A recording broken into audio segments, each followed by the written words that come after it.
नमस्कार, कैसे हैं आप सभी। आशा करता हूं सभी लोग ठीक होंगे। आज के वीडियो लेक्चर में हम लोग कोशिका पढ़ने वाले हैं। इससे पहले हम लोगों ने जीव विज्ञान के बारे में पढ़ा था। कोशिका विज्ञान को या जो सेल है आपकी, इसको दो पार्ट में हम लोग पढ़ेंगे। ये इसका पार्ट 1 रहेगा, इसके बाद एक पार्ट 2 भी लाएंगे। इसके अंतर्गत हम लोग जितना पढ़ने वाले मैंने उसको लिख के रखा है।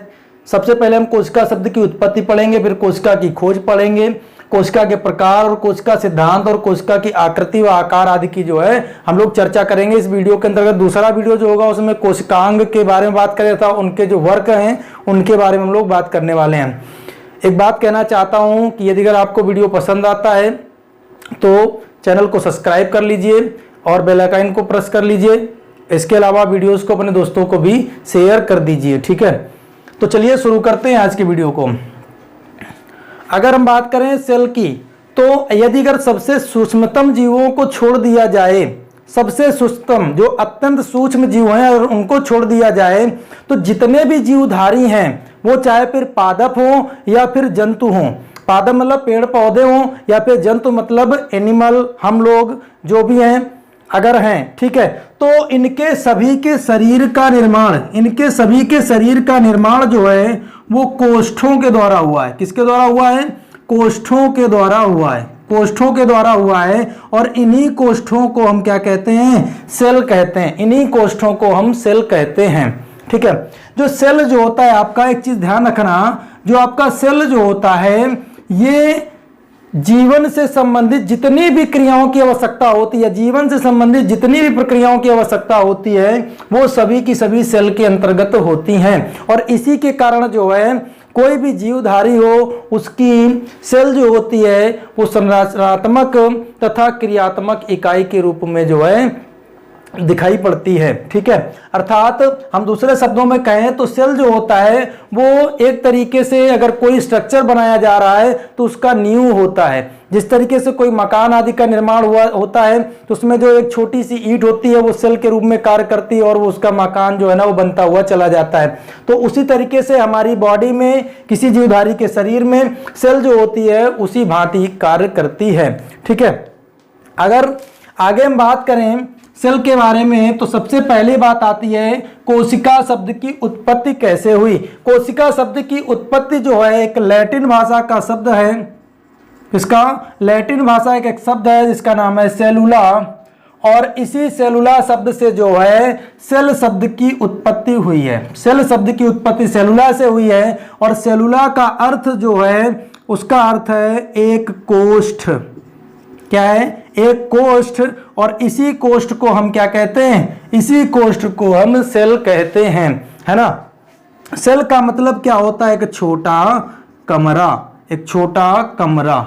सेलुला का मतलब कह लो या सेल का मतलब क्या होता है? एक छोटा कमरा से होता है। लैटिन भाषा का ये शब्द है सेलुला, जिसको एक कोष्ठ कह लो या इसको छोटा कमरा कह लो, उसी से जो है सेल शब्द की उत्पत्ति हुई है।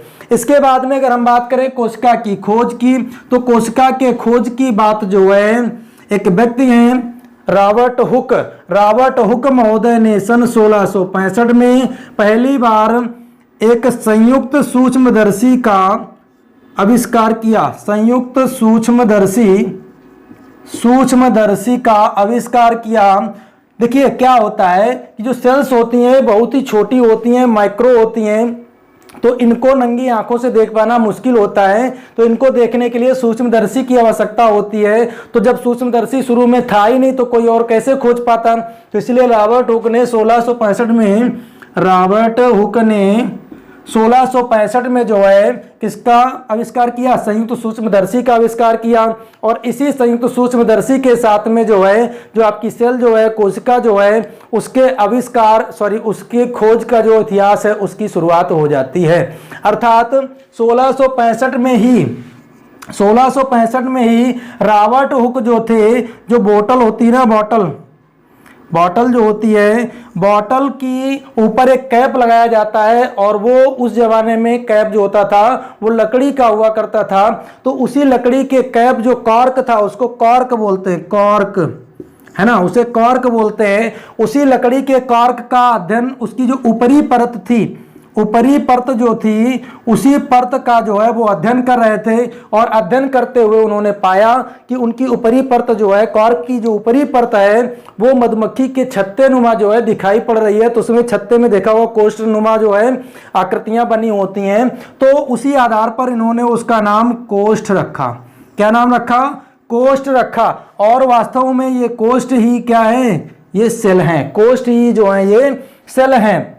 इसका उल्लेख उन्होंने अपनी पुस्तक माइक्रोग्राफिया में किया। किसमें किया? माइक्रोग्राफिया। ये किसकी पुस्तक थी? ये क्वेश्चन इंपॉर्टेंट है, आपसे पूछा जा सकता है कि रॉबर्ट हुक की पुस्तक का नाम क्या है? माइक्रोग्राफिया। और माइक्रोग्राफिया में उन्होंने किसका उल्लेख किया? तो कोष्ठ का मतलब माइक्रोग्राफिया में उन्होंने किसका उल्लेख किया? तो कोष्ठ का उल्लेख किया, यानी सेल का उल्लेख किया। लेकिन ये जो सेल थी ये उस समय कैसी सेल थी? मृत सेल थी, अर्थात इसमें जीव नहीं था, है ना, इसमें जीवन नहीं था। इसके करीब 9 साल के बाद में 1665 के बाद लगभग 1674 में एक व्यक्ति आते हैं जिनका नाम है ल्यूवेनहॉक। क्या नाम है? ल्यूवेनहॉक। और ल्यूवेनहॉक ने पहली बार जो है जीवित सेल की खोज करी। ठीक है, जीवित सेल की खोज इन्होंने करी। और इन्होंने जीवित सेल की खोज जो है नाखून में जो गंदा भर जाता है, अब आप सोच लो उस जमाने में 1665 में लोग किस तरीके से किस स्थिति में रहते होंगे।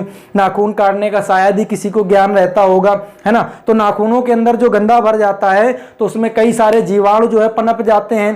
तो उन्हीं जीवाणुओं से जो है पहली बार ल्यूवेनहॉक ने सन 1674 में जीवित सेल की जो है खोज की थी, है ना। अब सेल से संबंधित कुछ चीजें और हम आपको यहां पर बताते चले हैं। एक क्वेश्चन आपसे पूछा जा सकता है कि ऊतकों के समूह को क्या कहा जाता है, या अंगों के समूह, अंग जो है किनसे मिलकर के बनते हैं, या कई सारे ऊतक जो है मिलाकर के क्या बनाते हैं, कई सारी सेल्स मिलकर के क्या बनाती हैं।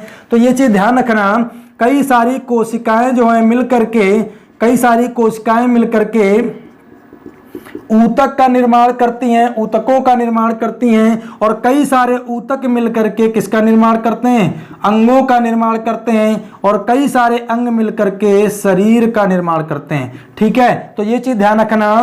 कोशिका जो होती है किसी भी शरीर में, किसी भी जीवधारी में सबसे संरचनात्मक तथा क्रियात्मक या कार्यात्मक इकाई है, या ये कह लें कि ये उसी भांति है जिस तरीके से कोई घर आदि का निर्माण किया जाता है, उसमें पहली ईंट जो होती है ना, तो उसी तरीके जो पहली ईंट क्या पर्टिकुलर घर बनाने में क्या सेल है एक तरीके से, और ईंट भी तो सेल से बनी हुई है ना।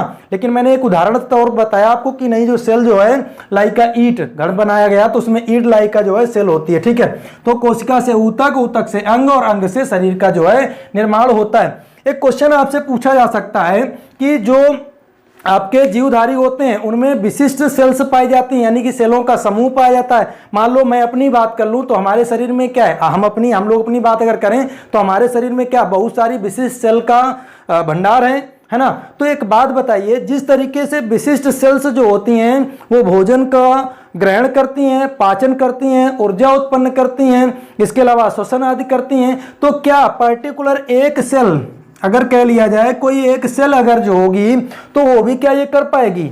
बिल्कुल सही, वो भी ये करेगी। ध्यान रखना, सेल जो होती है अपने आप में ही एक विशिष्टता होती है। अर्थात हम ये कह लें कि जैसे हमारे घर का किचन होता है ना, किचन तो सिंगल होता है और सबको खाना पीना खिलाता है, तो इसी तरीके से सेल जो होती है वो चाहे एक हो चाहे 1000 हो, ठीक है, सेल में जो है सभी में पर्टिकुलर वही वर्क होता है। अर्थात मैंने जैसे बताया कि आपकी विशिष्ट सेल के द्वारा यदि गर्म पाचन, भोजन ग्रहण, श्वसन आदि किया जाता है, तो ये सभी प्रक्रियाएं जो हैं सिंगल जीवधारी है, जो एक कोश की जीव होते हैं, तो वो भी इसी तरीके की प्रक्रिया अपनाते हैं। ठीक है, जैसे अगर हम बात कर लें अमीबा, पैरामीशियम, अमीबा, पैरामीशियम,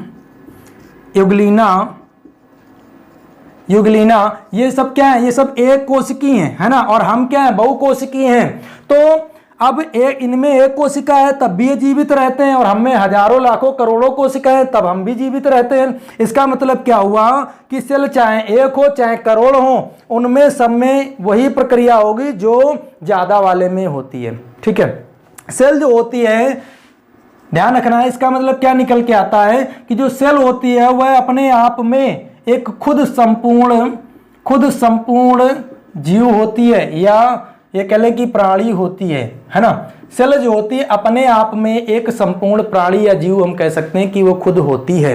ठीक है, नेक्स्ट की अगर हम बात करें कोशिका के खोज की, कोशिका के खोज की बात करें, अच्छा कोशिका की खोज की बात कर ली हम लोगों ने। नेक्स्ट बात है कोशिका के प्रकार की।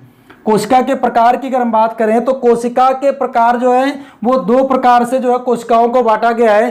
पहला जो है संख्या के आधार पर, और दूसरा जो है उसमें केंद्रक की उपस्थिति के आधार पर जो है कोशिकाओं को दो तरीके से बांटा गया। तो चलो दोनों तरीके से हम लोग देखते हैं।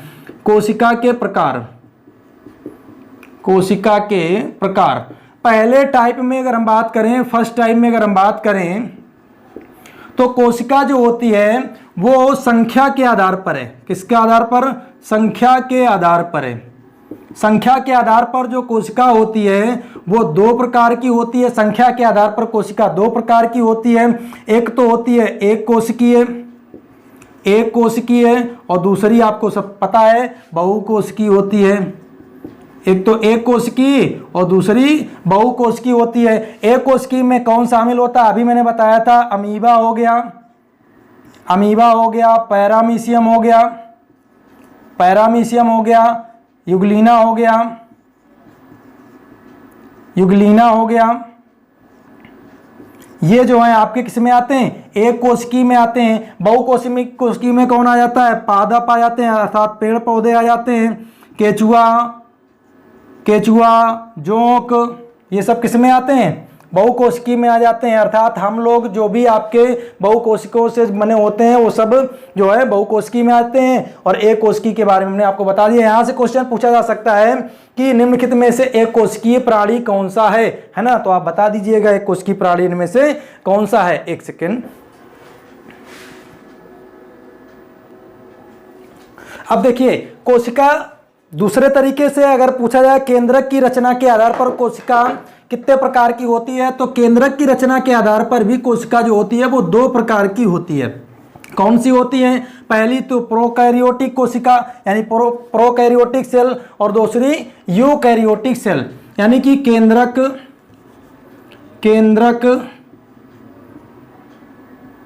की उपस्थिति के आधार पर। ठीक है, सेल्स जो होती हैं ये दो प्रकार की होती हैं। एक तो प्रोकैरियोटिक होती है और दूसरी यूकैरियोटिक होती है। कौन सी होती है? प्रोकैरियोटिक, और दूसरी यूकैरियोटिक होती है।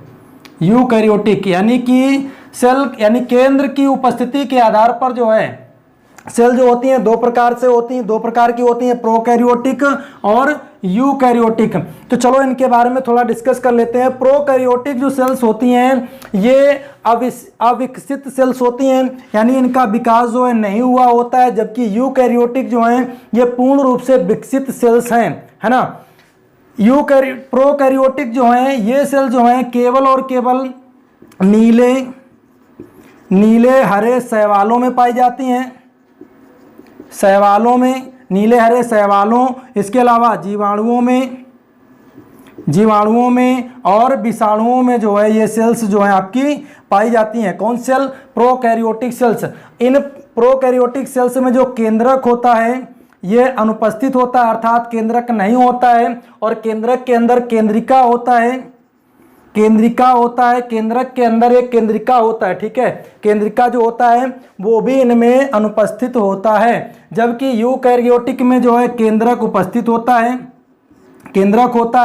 और इसमें केंद्रिका भी होती है ना। इनमें केंद्रक भी होता है और केंद्रिका भी होता है। ठीक है, इसके अलावा और अगर हम बात करें तो यूकैरियोटिक सेल्स जो होती हैं वो नीले हरे शैवाल, जीवाणु, विषाणु आदि को छोड़कर बाकी सभी पादपों अर्थात पादपों में कौन आएंगे? पेड़ पौधों और सभी जंतुओं में जो है ये पाई जाती हैं। पेड़ पौधे और सभी जंतुओं में कौन सी सेल्स पाई जाती हैं? यूकैरियोटिक सेल्स जो है पाई जाती हैं। यूकैरियोटिक सेल्स किस में नहीं पाई जाती? तो आप याद रखिएगा ये नीले हरे शैवालों और जीवाणुओं विषाणुओं आदि में जो है ये सेल्स नहीं पाई जाती हैं। अगर आपसे क्वेश्चन पूछ दिया जाए कि शैवाल की सेल कैसी होती है तो ध्यान रखिएगा प्रोकैरियोटिक होती है। अगर पूछ दिया जाए हमारे शरीर की सेल्स कैसी होती है तो यूकैरियोटिक सेल्स होती है। अगर इनके बारे में थोड़ी और चर्चा करें तो यूकैरियोटिक सेल्स जो होती है ये पूर्ण रूप से विकसित होती है, अर्थात इसमें जो श्वसन की प्रक्रिया जो होती है वो माइटोकॉन्ड्रिया में होती है। किसमें होती है? माइटोकॉन्ड्रिया में होती है। और जबकि प्रोकैरियोटिक सेल्स में जो श्वसन की प्रक्रिया होती है ये प्लाज्मा झिल्ली के द्वारा होती है। किसके द्वारा होती है? प्लाज्मा झिल्ली के द्वारा होती है। इसमें श्वसन की प्रक्रिया जो है इसमें प्लाज्मा झिल्ली के द्वारा जो है होती है।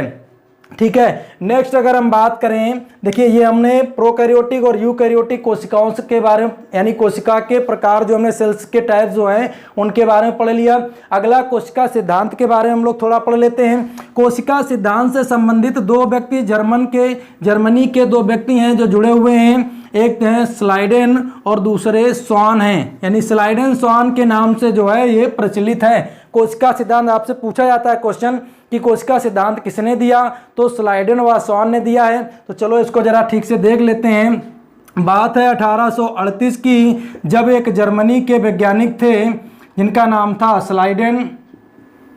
क्या नाम था इनका? स्लाइडेन नाम था।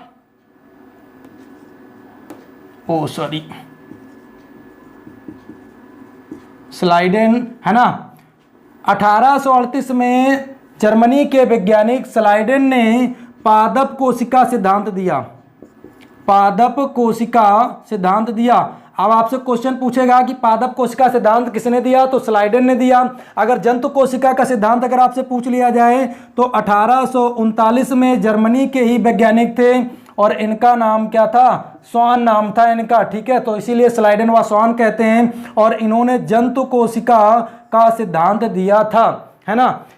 अगर हम बात करें स्लाइडेन व स्वान के कोशिका सिद्धांत के अकॉर्डिंग इससे क्या निष्कर्ष इन लोगों ने बताया, तो इसके अकॉर्डिंग बताया गया कि कोई भी सेल जो होती है वो किसी भी जीवधारी की क्रियात्मक या कार्यात्मक इकाई होती है ना।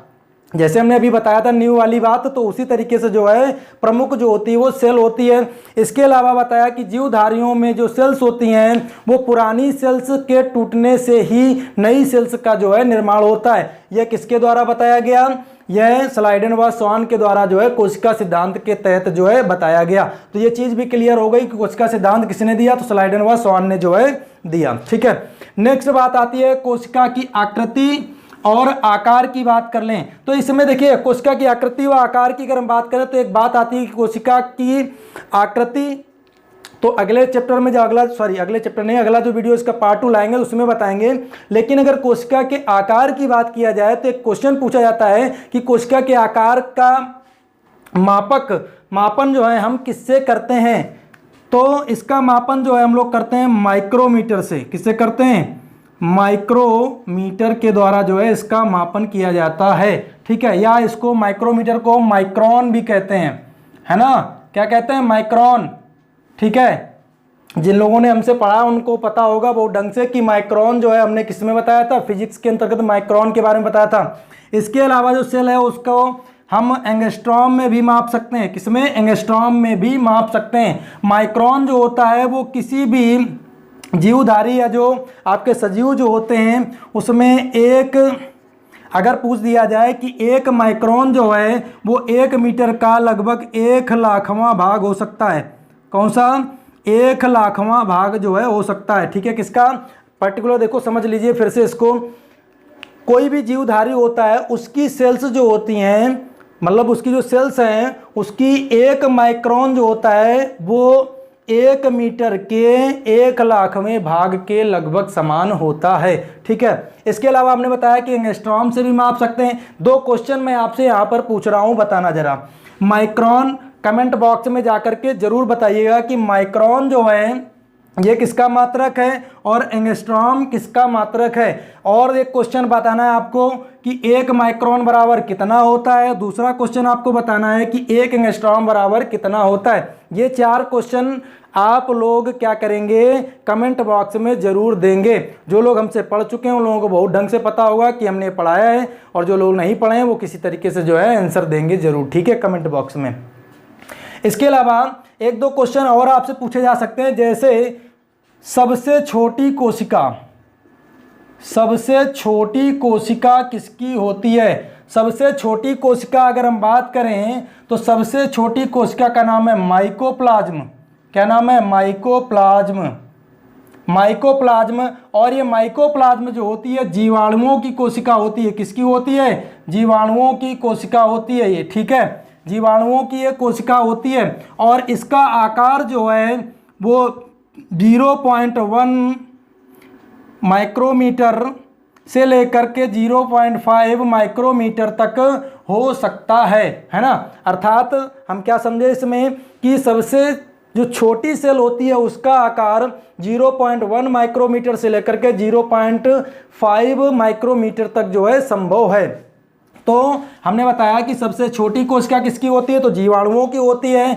और ये कोशिका का आकार कितना हो सकता है ये भी बताया हमने। इसके अलावा ये भी बताया हमने कि माइकोप्लाज्म जो होती है सबसे छोटी कोशिका है। तो बात आ जाती है कि फिर सबसे बड़ी कोशिका कौन सी है, सबसे बड़ी सेल की बात आ जाती है। तो बताओ भैया सबसे बड़ी सेल किसकी है, तो सबसे बड़ी सेल जो होती है वो शुतुरमुर्ग की होती है। ध्यान रखना किसकी होती है, शुतुरमुर्ग की होती है, शुतुरमुर्ग, ठीक है। शुतुरमुर्ग एक पक्षी होता है उसी की होती है। और इस कोशिका का आकार जो होता है 175 × 135 mm होती है, ठीक है। दुनिया की सबसे बड़ी जो सेल होती है वो शुतुरमुर्ग का एक होता है, अंडा होता है, और उसकी जो आकार होता है वो 175 × 135 mm तक होता है, ठीक है। इसके अलावा अगर सबसे लंबी सेल की अगर हम बात किया जाए कि सबसे लंबी सेल किसकी होती है, तो तंत्रिका तंत्र की जो है सबसे लंबी सेल होती हैं।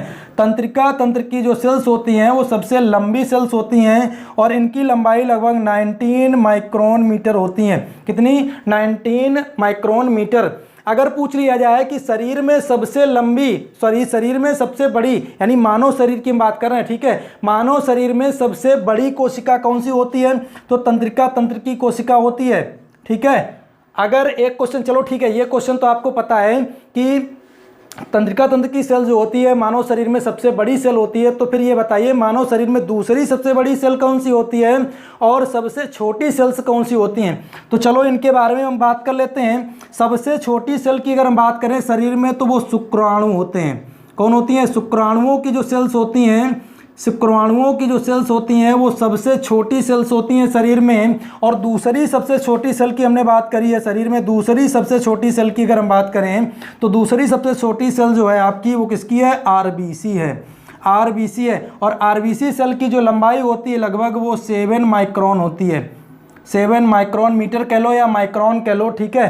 तो इतनी जो है इसकी होती है, ठीक है। अगर अमीबा की अगर बात करें, अमीबा का जो सेल होता है उसकी कितनी लंबाई होती है, तो वो 100 माइक्रोमीटर होती है। कितनी होती है? 100 माइक्रोमीटर जो है लगभग में जो है ये इतनी हो सकती है। इससे भी कम ज़्यादा भी हो सकती है, लेकिन मैंने लगभग में बता दिया। एग्जाम में अगर पूछेगा तो लगभग में ही पूछेगा, तो आप बता दीजिएगा, ठीक है। तो इतनी चीज़ें हमने पढ़ी। एक क्वेश्चन हम और लास्ट में आपसे करना चाहेंगे, बहुत ही इंपॉर्टेंट क्वेश्चन है। अगर मान लीजिए कोई जीवित जीवधारी है, अगर कोई भी मान लो सजीव है ना, तो सजीवों के अंदर सेल्स होती हैं और सेल से ऊतक बनते हैं। अगर ये जो ऊतक होते हैं या सेल्स जो होते हैं तो इनके मरने की प्रक्रिया को जो है हम क्या कहते हैं? ये क्वेश्चन आपके लिए स्पेशल है, आप लोग कमेंट बॉक्स में ज़रूर बताइएगा। जितने लोग बताएंगे तो उनका नाम जो है यहाँ से लिया जाएगा, ठीक है। और बाकी अगर नहीं पता चल पाता है तो अगले वीडियो में जो हम इसका नाम जो है बताएंगे, ठीक है। क्वेश्चन फिर से एक बार सुन लीजिए। हमने क्वेश्चन पुट किया है कि जो सजीव होते हैं उनमें जो सेल्स होती हैं और जो ऊतक होते हैं, तो सेल्स या ऊतक का मरना, यानी सजीवों के अंदर सेल्स या ऊतक का मरना क्या कहलाता है, ये आपको क्वेश्चन बताना है कमेंट बॉक्स में। तो वीडियो कैसा लगा ये ज़रूर बताइएगा। धन्यवाद, फिर मिलेंगे।